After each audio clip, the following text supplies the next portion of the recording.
मतलब का चाही बतावा, मैडम पूछती है यार बतावा। यात्रीगण कृपया ध्यान दें। बोलो। अरे हाँ भाई भौजी कहती है बोलो का चाही, तो बोलो का चाही तोरा बोलो। बोलो। अरे भैया जी तू साफ लड़चट बड़ा का हो। भौजी कहती है बोलो का चाही तोरा बोलो, तो तू कहता हमको पहले दोगी। अरे तू पहले बतावा ना तोरा का चाही तब नु भौजी दी, तो खाली कहता हमको पहले दोगी हमको पहले दोगी। हैं बताओ ना पहले यार। बोलो। मार साले का खोपड़ी तोड़ साले का। बोलो।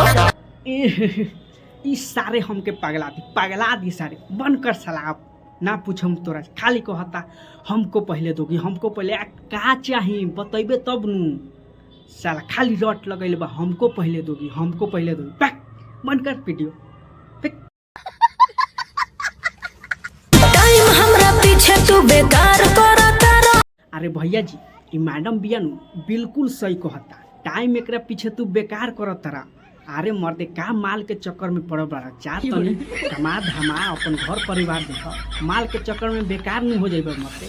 बैक देखो अपन घर परिवार माल के चक्कर में पड़, सही तो कहत है।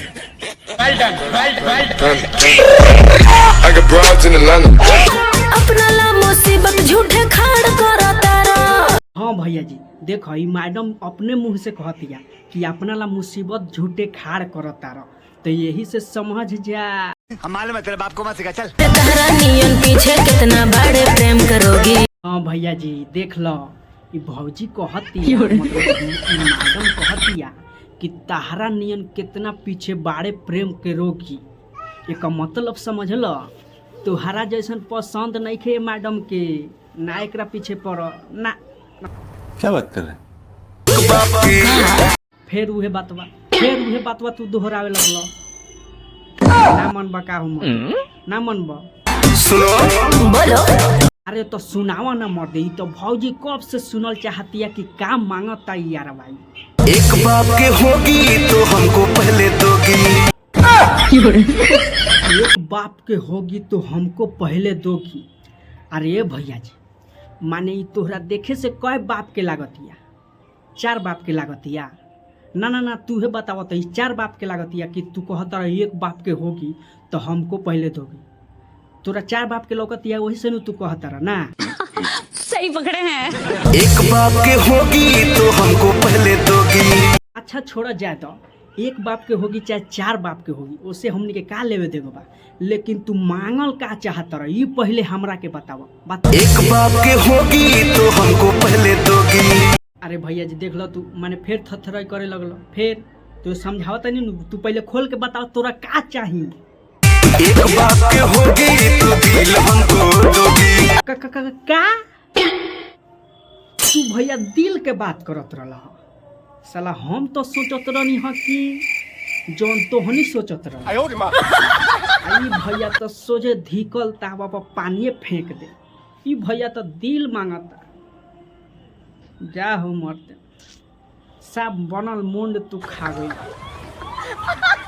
मतलब बिगाड़िए दिल। हम का जौन की तू दिल मांगत रहल, बड़ा संस्कारी बड़ा हो भाई। पागल हो क्या? ना ना मैडम ई भैया पागल ना, ई साला घर से भागल हो। काहे कि पागल रहित नु तो ई भैया दिल ना मांगे, ई कुछ और मांगे। समझ रहे हो ना? हमरा लगे फुर्सत नहीं खे सुने खातिर कथा। देख ले भाई लोग ये मैडम लगे फुर्सते नहीं खे सुने खातिर का था। ये ऐसे ना बोलत या जैसे लागता कोनो प्रधानमंत्री बिया। अरे तुसे निमन बाड़े कोनो मठ पर के जोगी।